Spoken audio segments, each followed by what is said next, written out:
Bem-vindos ao podcast Coffee Break em casa do Dr. Miguel Raimundo. Hoje com uma convidada especial, Isaura Castanho. Bem-vinda, Isaura. Obrigada, Miguel. Bem, para apresentar a Isaura. Então, nós conhecemos há quanto tempo? 3 anos? Há 3 anos. Pronto, a Isaura veio à consulta para engravidar e fazer um tratamento de procriação medicamente assistida sem parceiro, aquilo que se chama maternidade independente, que eu também não gosto muito do nome, pronto. E queria perceber como é que foi o início, como é que tu decidiste partir para este processo, avançar, porque é que escolheste Miguel Raimundo, também é importante, se fizeste uma pesquisa intensa ou não? Então, para mim a parte da decisão de ser mãe, ou seja, nunca tive tomado essa decisão. Para mim sempre foi muito consciente que eu queria ser mãe. Era só uma questão de como e quando, não é? Tinha esse objetivo, não é? Eu gostava de ser mãe jovem, também venho de uma família latino-americana, não é? Que a regra é ser jovens, é ser mães muito jovens, com 20 e poucos anos. Então eu pus aquele objetivo de até aos 30, gostava de ter um filho. Depois comecei à procura, não é? Efetivamente de clínicas, acabei então por ir a 2 consultas diferentes, com o Dr. Miguel, e fui a outra clínica. E acabei por escolher o Dr. Miguel precisamente não só pelo contacto e pelo aquele toque mais humano que o Dr. Miguel consegue transmitir, e porque também era mais confortável para mim em termos de localização. Isso é importante, a parte das localizações, que nós agora andamos aqui no projeto de saber. Eu trabalho em Lisboa e vou ao Algarve, e a localização é um tema que às vezes, eu sei que ao Algarve vou de 15 em 15 dias e o pessoal do Algarve vem ter comigo e às vezes, ir a Lisboa, como é que é? E disse, não, aquilo é só o dia da punção e o dia da transferência, tipo, conseguimos fazer tudo cá em baixo. E à medida que o tempo vai passando, inicialmente eu vi que a localização era uma barreira, tipo, atualmente já se nota que o pessoal já está muito mais tranquilo, já se faz ecografias em vários sítios, análises em vários sítios, mas a localização ainda continua a ser, e como é Lisboa, o pessoal prefere muito mais Lisboa do que tudo isso. És da Venezuela. Sim. É? E comparaste tipo legislação portuguesa versus legislação na Venezuela, porque lá também fazem tratamentos de procriação medicamente assistida. A Venezuela e os países da América Latina são muito ativos na área da medicina da reprodução e fazem grande investimento nessa área. Muitos deles até são fundos americanos que entraram na América Latina para fazer procriação medicamente assistida. Não pensaste fazer na Venezuela? O que é que... Para mim fazer na Venezuela estava fora de questão, porque isso também implicava eu passar algum tempo lá e depois ter aquele problema de ter os meus embriões congelados lá. Okay. Depois para trazer para outro país acho que seria muito mais complicado. Sim. Por isso para mim nunca foi uma opção, mas sim, em termos daquilo que existe na Venezuela, há os tratamentos normais, a inseminação artificial, a fecundação in vitro, e precisamente também conheço alguns casos de pessoas que fizeram FIV com o propósito de serem mães independentes. Uhum. Contudo, tanto como este caso, como o caso de casais de mulheres, não está nada previsto na lei. Ou seja, os tratamentos efetivamente são realizados, mas quando há depois a questão da documentação legal, a legalização da criança é feita de forma diferente. No caso de casais de mulheres, colocam só o nome de uma das mães, okay, e colocam o pai como sendo desconhecido. E no meu caso, sendo mãe independente, punham só o meu nome e o pai aparecia como pai desconhecido. Okay. Eu optei por não fazê-lo por este motivo, porque depois ao legalizar aqui em Portugal isso poderia trazer problemas, porque poderiam tentar então abrir aqui uma averiguação para saber quem é o pai. Sim. Não é? Cá em Portugal as coisas estão todas legisladas, porque basicamente tu decides, fazes tratamento, assinamos os consentimentos informados, pediram depois o consentimento informado, não foi? Quando registaste a criança, sim. Assinado com a clínica, e depois é só isso valida que a criança fica só registada em teu nome. Pronto. Sim, por acaso quando eu fui registar foi super simples, foi ali no tribunal. E a pessoa que já estava a atender já tinha algum conhecimento e experiência com casos como o meu. Acabei por apresentar só mesmo o documento da clínica e foi mais que suficiente. Contudo, eu conheço outras mães cá em Portugal que não tiveram a mesma experiência, que mesmo apresentando o documento da clínica acabaram por receber cartas do tribunal a pedir que se apresentassem para abrir averiguações relativamente à identidade do pai. Claro que isto depois em tribunal não dá absolutamente nada, não dá em nada, mas perdem tempo. Mas pronto, é uma situação bastante desagradável. Recém-mamãs andarem para trás e para a frente com papéis. Sim, para tentar saber quem é o pai. Aqui em Portugal nós decidimos recorremos à doação de esperma e, por exemplo, na clínica onde trabalho, nós compramos os espermas em bancos europeus. Geralmente é com o CRIOS ou com o European Sperm Bank, já não sei qual é que foi o teu, mas, ou seja, há uma lista de características que podes escolher, mas são muitas coisas muito simples: cor dos olhos, cor do cabelo, cor da pele, grupo de sangue, essas coisas todas.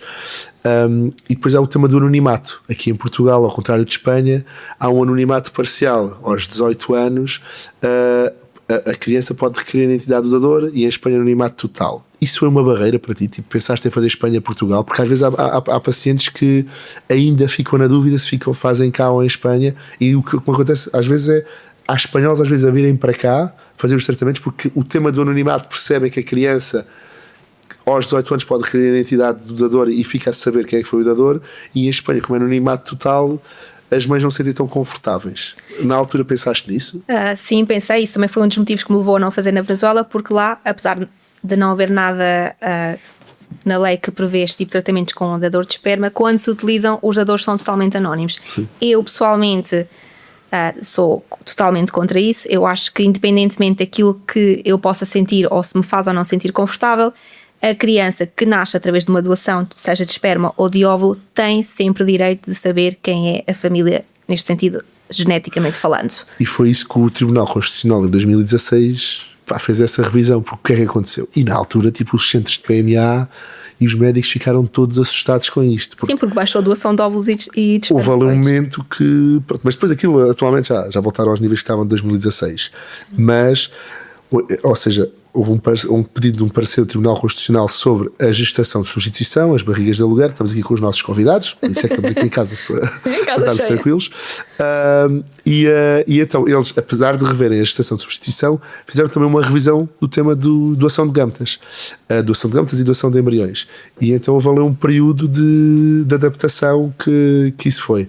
E nós estávamos com medo. Tipo, na altura já estava a trabalhar na área da medicina da reprodução e não vamos ter dadoras, toda a gente vai para a Espanha, isto não vai acontecer. Mas depois começámos a ver que não, que foi muito tranquilo, e tivemos, e atualmente acontece isso, há espanholas que vêm cá fazer tratamentos por tema do anonimato do dador. Mas foi assim um processo diferente. E é uma pergunta que fazem muitas vezes: se fazem cá, se fazem em Espanha, como é que é a questão da escolha do dador, que características são dadas, porque em Portugal não há assim tantas características como outros países do mundo, em que as mulheres, podes conhecer o dador, falar com o dador, ouvir a voz do dador, marcar um zoom com ele e perceber. Pronto, aqui não há nada disso. É um e-mail que recebeste com a informação, e pronto. Exatamente. Geralmente foi o laboratório depois que te ligou. Até eu às vezes trato da papelada toda, depois passo para o laboratório e depois ou era a Patrícia que te ligou. Foi o laboratório. Por acaso aí falas de várias coisas importantes, ou seja, para além da questão do anonimato, para mim foi muito importante recorrer a um banco de esperma internacional e não nacional. Sim. Isso é uma coisa que eu gostava particularmente de semear. Porquê? Mais uma vez por aquele receio de haver um possível encontro da Leonor, da minha filha, com outra criança geneticamente da família dela, não é? Sim. Esse foi dos principais motivos pelo qual me optei por um banco internacional, e também pelo qual eu evitei dadores que fossem da nacionalidade portuguesa. Eu queria mesmo que fosse estrangeiro, para evitar o mínimo de encontros. Não, isso é uma mais-valia de vir a ter connosco. O problema é que acresce o custo. Por exemplo, nas clínicas que têm o seu próprio banco de esperma, aos portugueses a irem doar uma peita de espermatozoides, custam 300, 500 euros. Quando vamos para bancos internacionais, custam 1000 ou 1000 e tal. Não sei quanto é que foi a tua, mas ronda mais agora. Neste momento o número redondo é tipo 1000 euros. Pronto, enquanto os outros é metade do preço. E então as pessoas pensam: para isso vão para outra clínica que o preço é 500 euros só o dador. Mas na verdade depois a FIVA no outro lado é mais cara do que a nossa, e então aquilo vai equilibrar e fica tudo igual. Pronto. Exatamente. Mas esse de ser um banco internacional é uma mais-valia, e temos tido ótimo feedback das pacientes com o banco, tanto da CRIOS como o European Sperm Bank. Para além disso, eles fazem aqueles testes de rastreios, testes de compatibilidade, tudo e mais alguma coisa, e à mínima dúvida descartam. Pronto. E pronto, por isso é relevante. Depois nós do tratamento estávamos na dúvida se fazíamos inseminação ou FIV, mas depois decidimos FIV. Porquê é que decidimos FIV? Porque na altura do rastreio eu acabei por fazer uma ressonância magnética, né? Porque eu já vinha com um diagnóstico de endometriose, e na ressonância magnética foi então quando descobrimos a hidrosalpinge. e acabamos por optar por tirar exatamente. a minha trompa direita, e aí a eficácia, pronto, a probabilidade de funcionar uma inseminação artificial era tão baixa que achamos por bem avançar automaticamente para uma FIV. Para além de há uma doença que é a endometriose, que é muito falada, tem um impacto na qualidade dos ovos, qualidade dos embriões, receptividade, e depois às vezes há causas devido à fibrose na zona da trompa que obstrui a trompa e depois criam as hidrossalpinges, que são as trompas dilatadas, e como aquele líquido depois vai para dentro do útero e afeta a implantação, tem que ser tiradas as trompas. Então obrigar-nos, o que fazia mais sentido é fazer a FIV. Olha, correu bem, temos a Maria Leonor, por isso Exatamente. foi uma ótima estratégia. No processo FIV, como é que foi? A parte das injeções, tiveste muitas alterações de humor, irritabilidade, aumento de peso, alguém te ajudou nas injeções, como é que isso foi? Bem, eu já trabalhei, como o Miguel sabe, eu trabalhei em farmácia há vários anos, ou seja, injeções para mim não era qualquer tipo de problema, eu administrava sempre a mim. O mais chato, por assim dizer, era esta questão de ir fazendo ecografias de controle, ir fazendo as análises e gerir isto com o dia-a-dia, com o trabalho. Okay. Mas para mim as injeções são relativamente fáceis. A punção, pronto, a punção é o que é, não é? Sim. Pá, a punção, tipo, às vezes corre tudo linear e as pessoas dizem que corre tudo bem, há outras vezes que aquilo pode ficar mais inchadas, desconforto abdominal. Exato. E tudo isso, mas é um processo que é tranquilo de ser feito e tolerável. Depois, nós, se bem me recordo, nós congelámos os embriões e só depois é que fizemos a transferência, porque tivemos o estradiol alto, não foi? Sim, exatamente. Como tinha aqui o estradiol alto, acabou por só optar fazer a transferência congelado, não a fresco. É diferente. Depois a seguir, fizemos no mês seguinte, ao passado 2 meses, fizemos a transferência de embrião. Na transferência de embrião, há alguma coisa assim relevante que te surpreendeu? O processo em si? Aí acho que é mais a parte emocional, não é? E foi aquilo que eu estava a falar há pouco com o Salvador. Eu estava-lhe a explicar que eu fui unicamente com aquela ideia de eu vou tentar engravidar, mas eu não fui com o pensamento de eu vou sair daqui grávida, não é? Eu acho que até o Miguel tinhas muito mais confiança nesse sentido de que ia resultar do que eu. Sim. Eu fui mesmo aquela de deixa-me cá ver o que é que vai acontecer aqui. E para mim foi super impacto quando eu chego àquela sala onde se fazem as transferências e vejo aquela quantidade de fotos de bebê. Eu pensei, ai meu Deus. E aí começou aquele suor, não é, nas mãos, e eu pensei, ai, será que eu estou a fazer bem? Deu aquele nervosismo, mas lá está, voltei aqui ao meu pensamento inicial de isto é uma tentativa, eu estou muito clara de que quero ser mãe, estou muito consciente da decisão que estou a tomar. Se resultar agora, ótimo, se não resultar, também planifico com o Miguel para tentar daqui a uns meses. Efetivamente resultou logo a primeira, mas o processo em si da transferência foi mais esse impacto, não é? Esse nervosismo, sim, esse nervosismo de tornar o processo mais real, e para mim pessoalmente foi um bocadinho desconfortável, mas... E depois a reação após a transferência dos 12 dias até ao teste de gravidez, 10, 12 dias, conseguiste gerir bem, que às vezes os casais e as mulheres dizem que aquele período após a transferência até o resultado super ansiogénico, que tu se calhar, como já estavas aquilo mais tranquila, levaste o processo mais tranquilo, ou não? Sim, eu acabei por estar mais tranquilo, e também uma coisa que eu decidi foi, eu não ia deixar de trabalhar, não ia pôr baixo, não ia fazer nada disso, então eu segui a minha rotina normalmente. Eu comecei a sentir assim um bocadinho de curiosidade, um bocadinho de ansiedade a partir do 5º, 6º dia. Mas nós tínhamos combinado que ia fazer o beta aos 10 dias. Sim. Eu cheguei ao sexto dia, deu negativo. Eu fiquei frustrada, já deu negativo, não estou grávida. Eu acho que tu mandaste mensagem, que eu disse logo, ainda é cedo, não sei se mandaste mensagem nessa altura ou não. Sim, eu fiz, deu negativo, e eu pensei, olha, ok, está bem, pronto, não engravidei. Depois passa um dia, e eu penso, bem, se calhar, passa outro dia, 8º dia, e eu volto a fazer e volto a dar negativo. Sim. E eu penso, pronto, agora sim, definitivamente é negativo, não há nada a fazer, tenho que falar com o Miguel, sim, que é para então planificar os próximos passos. Só que eu estava a falar com uma amiga minha pelo WhatsApp, com a Dina, que sim, até foi paciente tua, e eu digo, olha, fiz o teste, deu negativo, e ela disse, mas tu esperaste quanto tempo depois do teste? Eu disse, como que esperar tempo? Sim. Então eu fiz o teste. Eu olhei para o teste, estava negativo, deitei fora. Não era tipo aquele teste de Covid de 1 minuto à espera? Eu fiz teste, olhei para ele, está negativo, fora, lixo. E ela vira assim, Isara, mas vê lá agora, porque já passou uns 2 ou 3 minutos, sim, experimenta lá ver. Foste lá ao balde do lixo? Eu fui ao balde do lixo. Eu fui ao balde do lixo e eu pego no teste, e quando vejo o teste está positivo. Pronto. E eu olho para aquilo, que não é aquele choque de, eu estou grávida. Não, uma coisa gira que às vezes acontece é de os testes de gravidez.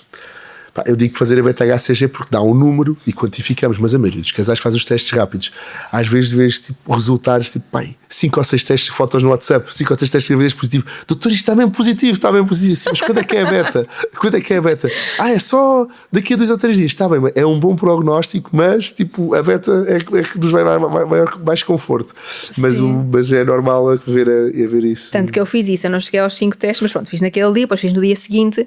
Naquela de ver se a linha ficava mais escura, não é? Sim, aquela crença. E efetivamente ficou mais escura nesse dia, então decidi fazer a análise de sangue e depois recebi o resultado, acho que foi no dia seguinte ou nesse mesmo dia à noite, e mandei para ti e tu disseste, olha, boas notícias, parece que está tudo a correr bem porque eu tinha um valor de beta altíssimo. Passam aqui umas 2 ou 3 semanas, não é? Até a primeira consulta de ecografia e eu lembro perfeitamente isto, eu chego ao consultório e o Miguel, com aquela confiança, só me diz: vamos lá ver os gêmeos. E eu, os quê? Não, mas isto, ou seja, eu já estava consciente que isto era um risco, porque para além de eu ter gêmeos na família, realmente a evolução do meu beta foi muito rápida. Sim. E não era duplicável, tipo, triplicava e era assim um número consistente, não é? Então o que é que a pessoa faz? Vai ao Google. Pois, agora é o ChatGPT, que agora já há ChatGPT. Não havia tanto ChatGPT, era o Google. E toda a gente dizia, eu com tantos dias e este beta estava de trigêmeos, eu com este gêmeos, eu pensava, bem, quantos é que eu tenho aqui? E depois eu chego à consulta, vamos lá ver os gêmeos. E eu geralmente às vezes quando é para ver as betas nem sequer sento, vamos lá fazer que agora estou ansioso, bora lá ver. Pronto, e então... Sim, mas disseste aquilo com tanta confiança e eu até lembro de ter respondido ao Miguel, se forem 2 ficas tu com 1. Ele está bem, mais um lá para casa. Exato. Porque eu realmente ter 2 era assim assustador. Aconteceu-me há 2 semanas. Eu fiz hoje esta semana a primeira ecografia. Transferimos um embrião, dividiram e está com 2. Sim, sim. É raro acontecer, mas pode. Não, mas o problema é que é super raro. Mas eu, efetivamente, antes de eu engravidar, eu conheci 2 raparigas que fizeram exatamente como eu. Fizeram transferência de um único embrião e acabaram com gêmeas. Pois, não. E eu pensava, tudo indica que vou ser eu. E depois a seguir ficaste grávida e depois provavelmente caiu uma ficha e agora isto é mesmo real, estou grávida e a gravidez a evoluir. Há muitas das mulheres que vêm ter à consulta, principalmente mulheres sozinhas, têm um bocado o medo de decidir, será que isto vai correr bem? Será que vou conseguir ser boa mãe? Será que sozinha? E têm imensos medos. Essa relação, quando tu tiveste, como é que tu geriste isso? Porque o que eu explico na consulta é, temos cada vez mais mulheres sozinhas a quererem ser mães e na verdade nós nunca estamos sozinhos, há uma estrutura familiar, não é preciso haver um homem, não é preciso haver outra mulher, o que seja para ser, mas eu acredito que seja tido um desafio para ti conseguires gerir isto sozinha. Mas assim um resumo, tudo, tipo, como é que foi? Eu acho que nessa fase do início da gravidez, pronto, ainda era muito cedo, não? Ainda não tinha contado a praticamente ninguém, ainda havia aquela probabilidade de haver um aborto, haver alguma má formação. Então nesse sentido não estava muito preocupada. Quando a gravidez foi avançando, sim, eu comecei a pensar no que é que seria eu como mãe. Só que lá está, a ignorância é uma bênção, não é? E eu estava com um excesso de confiança. Agora já viste que... E agora já vi que a realidade é completamente diferente do que aquilo que eu esperava, não é? Então eu realmente nunca tive esses receios. E depois também vim de uma família muito grande, sempre tive muitos primos mais pequeninos, ou seja, sempre lidei com crianças. Para mim, trocar uma fralda, dar um biberão ou era fácil. Estes cuidados básicos já os tinha tido. Então eu pensei, isto não é assim grande novidade para mim. Mas não é bem assim, não é? Relativamente ao apoio, pronto, eu durante a gravidez efetivamente foi mais a minha mãe, mas eu estive sempre a morar sozinha. E fui fazendo as ecografias, fui fazendo as coisas que tinham que ser feitas e quando a minha mãe podia, quando a minha tia podia, alguma delas me acompanhava. Quando não, ia sozinha. A tua mãe foi a muitas consultas, principalmente no final. Ela ia às consultas e fazia muitas perguntas, estava tão entusiasmada, tipo aquelas avós babadas que vem à consulta e era giro. Mas depois a gravidez foi tranquila, não houve assim nada de relevante. Não, assim, eu tive aquelas coisas chatas, não é? Ou seja, para além dos vómitos, primeiro trimestre completo, depois tive a diabetes estacional, tive a anemia, andei a fazer questões de transfusões de ferro, mas acho que é assim tudo dentro de um quadro comum e bastante esperado, não é? Andávamos a lutar para a comparticipação do ferro, não foi? Sim. Que aquilo, já, Terrível. o ferro, atualmente agora toda a gente faz ferro, porque o ferro está associado a envelhecimento precoce, piores outcomes de fertilidade, tudo isso. Sim. E os seguros de antes eram mais tranquilos agora para participar. O ferro, aquilo é um stress. Não, e então é papéis para trás e para a frente. Sim, eu andei com papéis para a frente e para trás, não é? Por causa de pré-autorizações do seguro, para depois me chegarem à conclusão que uma única transfusão de ferro era 500 euros. Pois, sim, e eu pensei, como? Sim, é que está onda. E antes eles eram muito mais liberais. Só que o pessoal começou a usar a prescrever mais ferro, a mostrar a evidência que o ferro tem impacto na fertilidade, o envelhecimento precoce, tudo. E então agora, tipo, são os mais chatos, pronto, com isso. Mas, e o parto depois? Como é que foi decidir a parte do parto? Esse também foi outro flop. Porque eu também tinha aquela expectativa, não é? Eu sempre quis ter parto natural, ou seja... Tipo filme, que é rompa a bolsa, 6 centímetros, ao hospital... Não, eu não esperava que fosse assim tão rápido, mas eu esperava realmente pelo menos conseguir chegar ao parto natural, não é? Pronto, e a gravidez está a avançar normalmente, eu fui à consulta das 37 semanas, a enfermeira até disse, já pensou em plano de parto? Eu disse, por acaso já pensei. Ela disse, olha, mas também não vale a pena falarmos disso agora, porque ainda falta. Sim. A Leonor nasceu passado 4 dias. Não havia plano de parto, não havia qualquer tipo de conversa com a enfermagem, não havia nada. Mas a conclusão foi que a bolsa estourou a meio da madrugada, fui para o Hospital da Luz, pronto, efetivamente tive que ficar logo internada, e foi aquele processo de houve indução, não evoluiu, e chegamos àquele ponto de, ok, teve que se tomar a decisão e fomos para a cesariana. Eu pessoalmente estava super nervosa. Para a cesariana? Não pela cesariana em si, mas lá está, eu vinha com essa expectativa, aquele desejo de ter um parto natural, então foi aquela quebra de expectativa e depois aquela sensação que eu até cheguei a dizer ao bloco ao Miguel assim, eu não acredito que eu estou no bloco operatório contigo outra vez. Sim. Mas foi tranquilo, depois aquilo, vamos lá e pronto. Sim, depois foi, sim. Foi um bocadinho mais demorado, eu lembro-me na altura, mas às vezes a recuperação normal. A luz, às vezes, a dinâmica dos blocos demora um bocado de tempo. Tipo, às vezes há situações que demora tempo.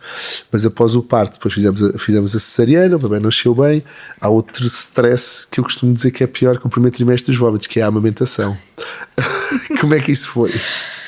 Bem, eu sobre a amamentação posso escrever quase um livro, não é? Mas escreve, porque o pessoal diz que a amamentação faz romances sobre a amamentação. Nós somos mamíferos. Sim, faz um romance sobre a amamentação. Exatamente, uma adaptação, mas na verdade a maioria das minhas pacientes a amamentação é um terror.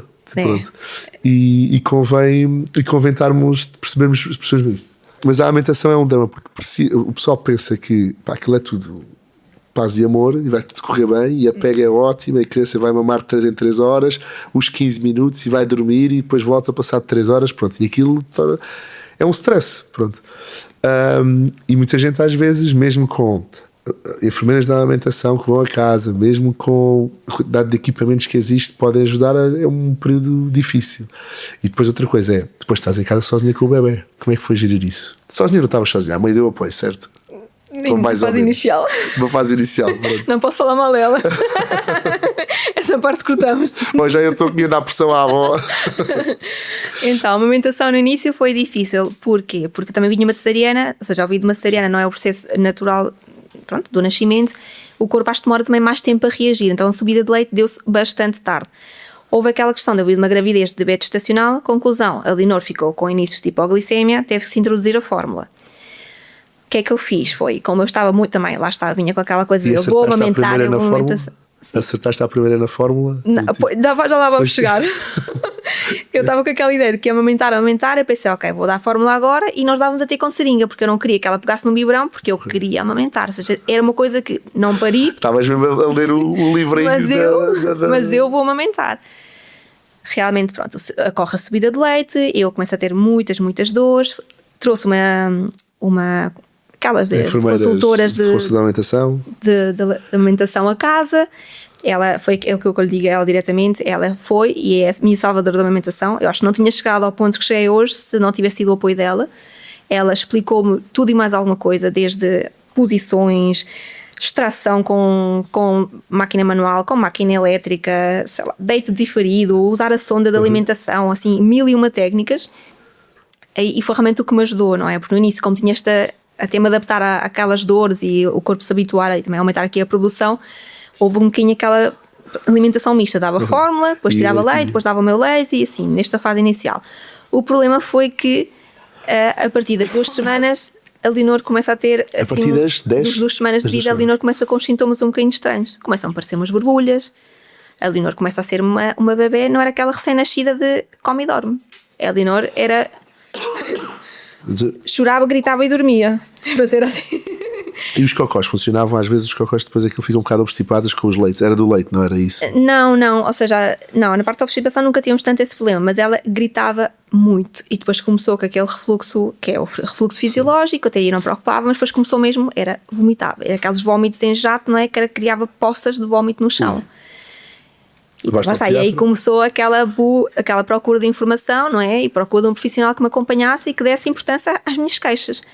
Houve aqui muita transição de profissionais, acabei por ser vista por gastroenterologia, alergologia e chegamos então ao diagnóstico da APLV. Ok, pronto. E eu acho que só quem dá, e não quero de todo reduzir a experimentação de ninguém, mas eu acho que só quem dá mama com uma criança com alergia sabe o sacrifício que isso requer. Pois. Porque eu passei de... Já a amamentar já era difícil, eu passei a ser quase que obsessiva, compulsiva. Pois. Eu lia os rótulos de absolutamente tudo, porque a Leonor era aquele tipo de criança que, se eu tivesse o azar de tocar numa colher que tivesse tocado em café com leite há meia hora atrás, era o suficiente para a Leonor ficar coberta de eczema de uma ponta à outra do corpo. E agora ela está melhor? Ou continua ainda muito com a... Não, depois entretanto, pronto, lá está, entramos com especialistas, a medicação, fizemos Nexium, fizemos aqui a alteração da fórmula. Eu cheguei ao ponto de, até o 3º mês, eu ainda dava fórmula e eu cheguei àquele ponto de desisto, porque a Leonor não gosta da fórmula, porque depois as fórmulas também de alergias têm um sabor diferente, eles não gostam tanto. Eu acabei por desistir da fórmula e disse, olha, ela vai ter que se habituar à mama, e ficar só na mama. E consegui ter essa batalha com ela e ganhá-la no fundo, porque já passou 1 ano e meio e ela continua.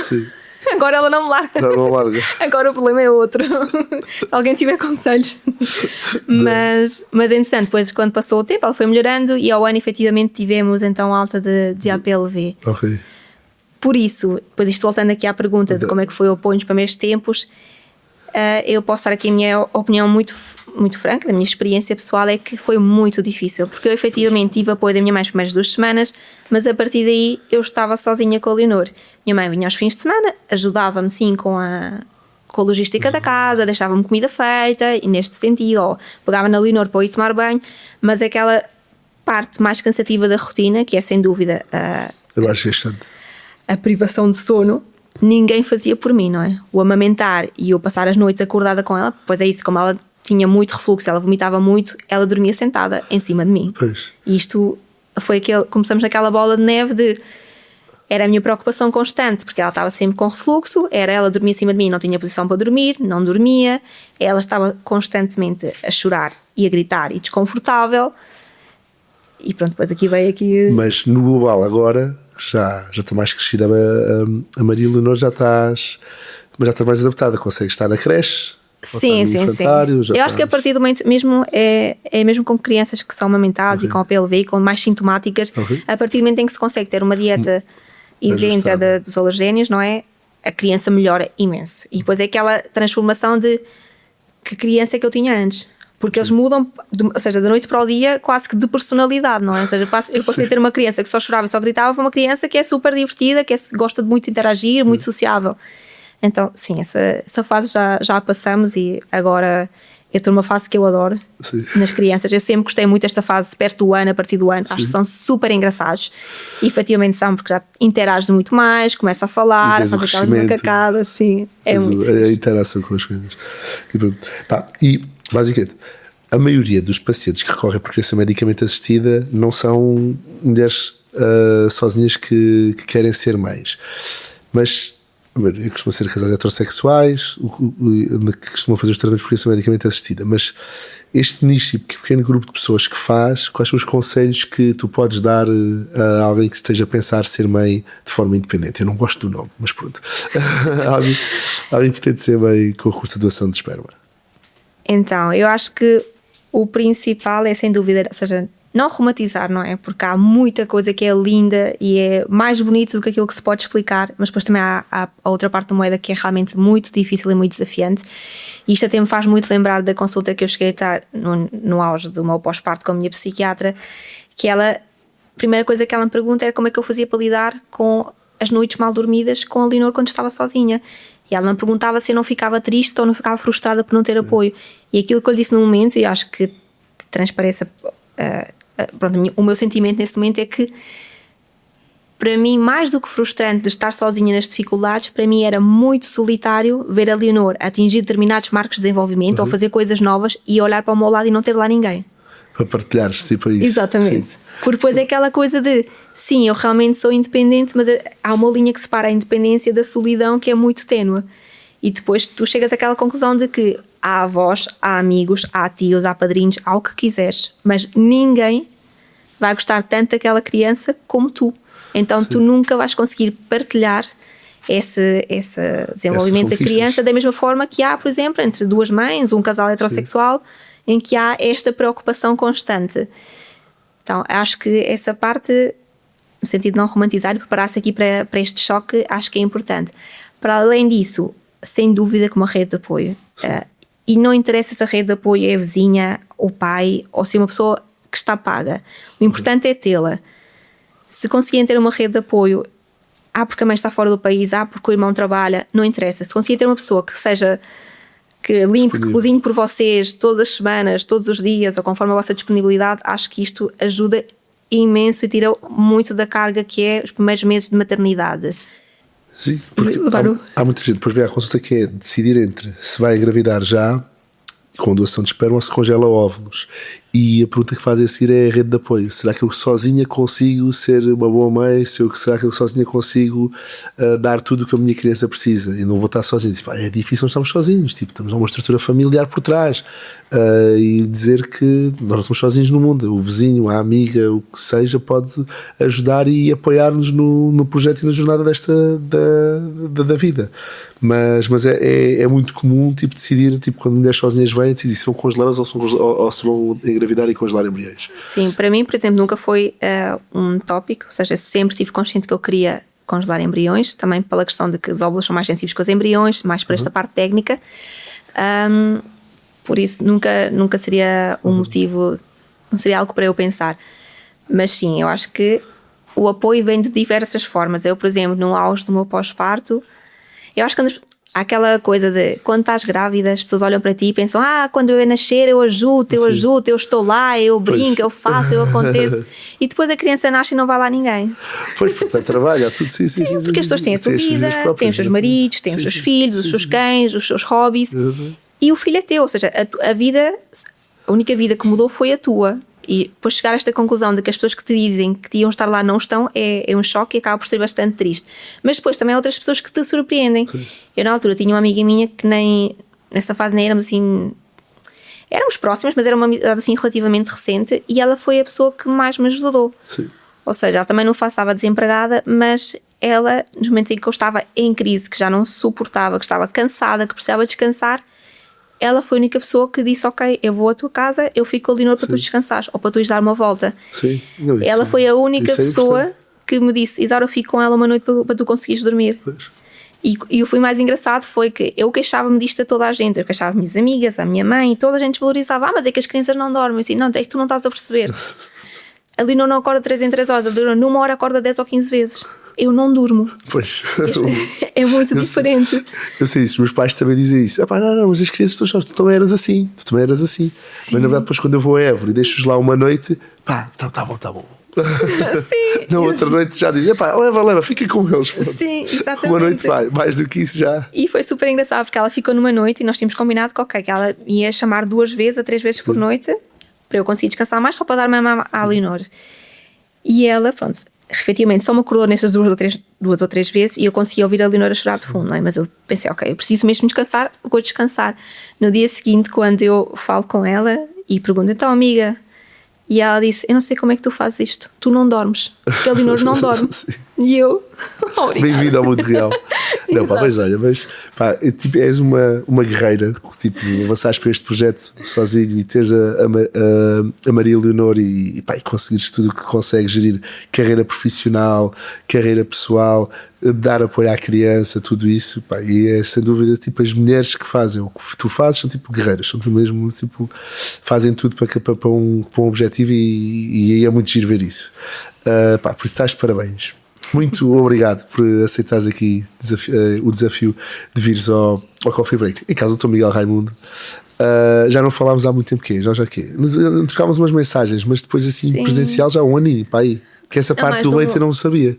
Essa parte do leite. Não, já não fomos para aí há mais de um ano. Sim, Pois. porque eu cheguei a ir no pós-parto, foi com Sim. um mês de pós-parto, mas ainda era assim tudo muito recente. Por isso. E pronto. Mas pronto, e depois, o próximo filho, depois logo vês. Quando a Maria Leonor dormir, não é? Sim, olha, por acaso isso é das coisas que eu penso, é aquilo que eu chamo de pensamentos intrusivos, não é? Quando eu começo a pensar no segundo filho, eu pensei, o pensamento intrusivo, vai embora, vai embora.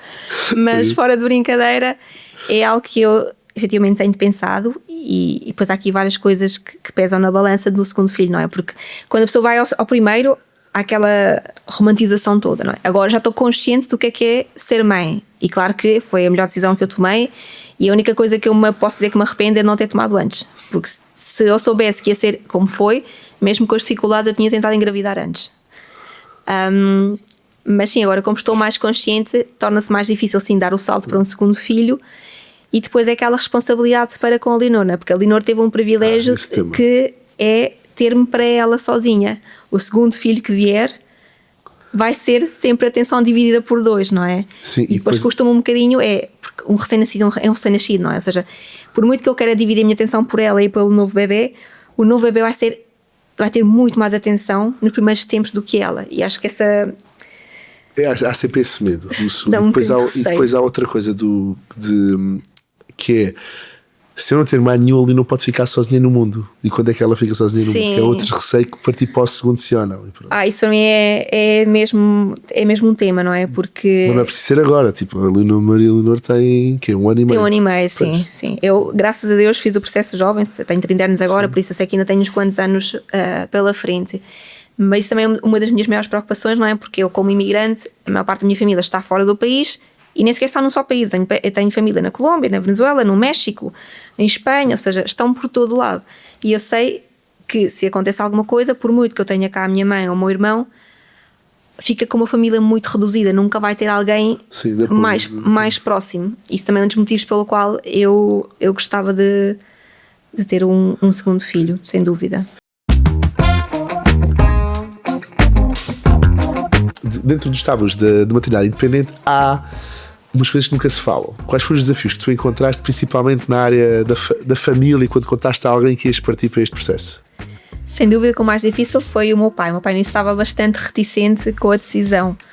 Não só porque eu estava literalmente a comprar espermatozoides, não é? Que por si só tornar isto um negócio e vê-lo de uma perspectiva quase comercial a ele lhe causava bastante confusão sendo homem.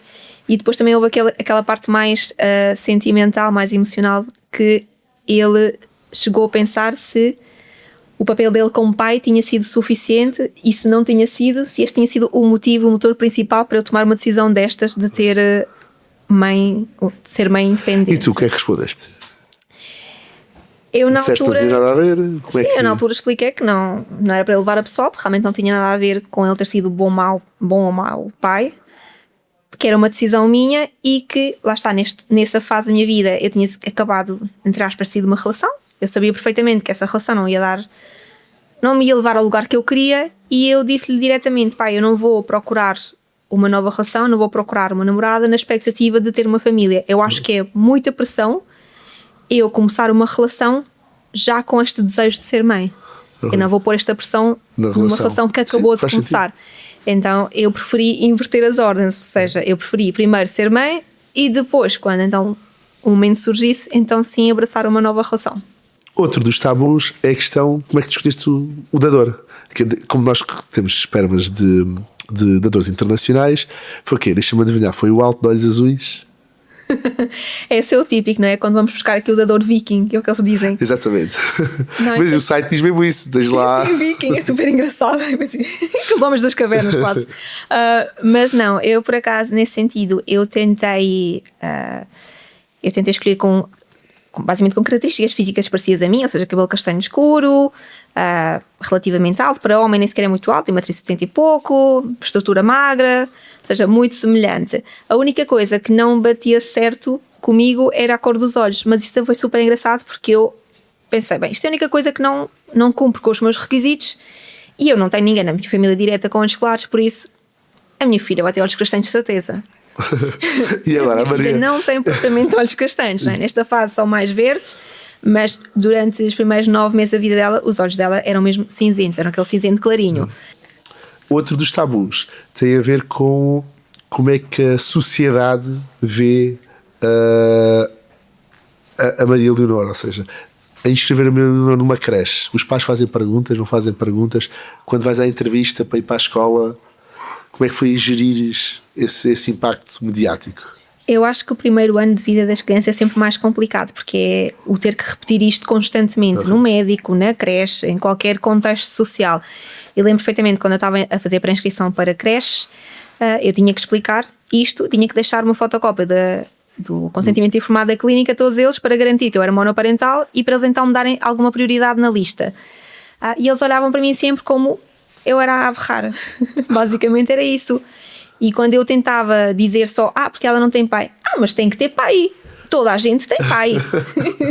E era esta conversa, e esta conversa continua a acontecer em qualquer sítio que eu vá. Ou seja, se eu tiver que ir à segurança social, se eu tiver que ir às finanças, se eu tiver que fazer um passaporte para ela, perguntam-me sempre, e eu digo com confiança que ela não tem pai, e a pessoa salta por cima de mim e contradiz aquilo que eu digo. Isto é super desconfortável porque estão a fazer isto à frente da Leonor. A Leonor nesta fase tem 18 meses, é muito pequenina, mas ela vai chegar a um momento em que vai ter consciência. Eu vou estar a dizer A, a pessoa diz-me B e ela fica, então, mas quem é que tem razão? Quem é que me está a dizer a verdade aqui? Por isso eu acho que aqui é um bocadinho o apelo de terem cuidado das palavras. Outra das coisas é, e, por exemplo, nós na clínica, quem recorre à doação de gametas, fazemos a consulta de psicologia para discutir a questão do anonimato e abordar o tema, se vão contar ou se não vão contar e como é que vão contar e quando é que vão contar. Já pensaste nisso? O que é que vais contar à Maria Leonor? Sim, eu acho que nesse aspecto eu peco porque eu sou demasiado planificadora em muitas coisas da minha vida e eu efetivamente fiz a consulta de psicologia na clínica e depois falei especificamente com uma psicóloga infantil por iniciativa própria para tentar perceber quais é que seriam estratégias aqui de a forma de introduzir o tema. Então aquilo que eu faço com a Leonor é ser o mais natural possível, ou seja, desde que eu estou grávida até atualmente, isto é uma conversa que eu tenho com ela. Eu não digo todos os dias a ela, Leonor, tu não tens pai. Não é isso, porque eu acho também, primeiro esse discurso de não ter é negativo, não é por aí. Sim. E segundo, ou seja, é tentar tornar isto um hábito, é ir contando a nossa história. Claro que eu conto, eu explico que fiz um procedimento, que tive que pedir ajuda ao Dr. Miguel e que o Dr. Miguel encontrou um senhor que nos ajudou, a mãe a ter um filho, ou seja, de uma maneira bastante simplificada, mas eu conto esta história à Leonor várias vezes, de X em X tempo, para se tornar uma coisa natural. Depois, conforme ela for crescendo e tiver mais perguntas, sim, eu vou respondendo com mais detalhes. Se eu algum momento eu sentir que já me está a fugir um bocadinho da minha área, sem dúvida que optaria por um apoio de uma psicóloga. Exatamente. Tipo, acudir as duas e definir. Sim. E depois aqui entra então a questão do anonimato, não é? Que é uma coisa. Eu tenho várias amigas, ou seja, que usaram de adulto esperma porque são independentes, outras são casais de mulheres, outros que são casais heterossexuais, mas que usaram doação de gametas de uma forma ou de outra. E aqui há muitas perspectivas diferentes. Eu tenho pessoas com que eu falar do doador ou da doadora é quase um tema tabu mesmo, e há outras pessoas que abordam com muita naturalidade. No meu caso não é tema tabu, qualquer pessoa que me queira perguntar características dele e aquelas que eu souber responder eu respondo, e com ela é exatamente igual. Se ela aos 16, 17, 18 anos quiser saber quem ele é, eu vou ser a primeira pessoa que vai pegar na Leonor e vai à clínica para então receber a informação que ela tem direito. É isso. E vai ser, acho que é 2034, não é? Sim. Pronto. Vai ser giro. Tá bem. Vou para a República Checa. Vai ser interessante perceber como é que a informação vai estar estruturada e tudo isso. Depois eu sigo uma rapariga no YouTube, que eu já não lembro qual é o nome dela, mas ela foi assim quase das primeiras, não é? que foi feito assim com doação de esperma nos Estados Unidos e não havia anonimato. Então ela chegou a contar inclusive a experiência dela de tentar, tentar conhecer o pai biológico. E eu acho que é super interessante, e se realmente a Leonor quiser optar por esse caminho, sem dúvida lá estarei. O que é que dirias a uma mulher que está a pensar em ser mãe independente? Quais são as dicas que davas para essa mulher? Para além daquilo que falamos anteriormente, que é ter uma rede de apoio e sem dúvida uma planificação financeira, o mais importante e a mensagem que eu quero deixar é que a maternidade independente não tem que ser a tua última opção, pode ser a tua primeira e a opção mais válida para ti. Olha, obrigado. Bem, terminámos mais um podcast do Coffee Break em casa do Dr. Miguel Raimundo. Obrigado, Isaura, por participares aqui em mais um podcast. Vamos continuar a falar. Daqui por provavelmente um ano estás a mandar mensagens a dizer: olha, vamos para o segundo. e ver isso. E pá, e há alguma coisa que precises, diz, e pá, partilhamos nas redes. Na tua página do Instagram, depois partilhamos, está bem? Depois colocamos lá depois eu partilho as coisinhas todas. E força, paciência. Espero que a Maria Leonor não dê noites muito más. Já se portam muito bem, um anjo. Ótimo. Olha, muito obrigado. Obrigada, Miguel. Obrigado.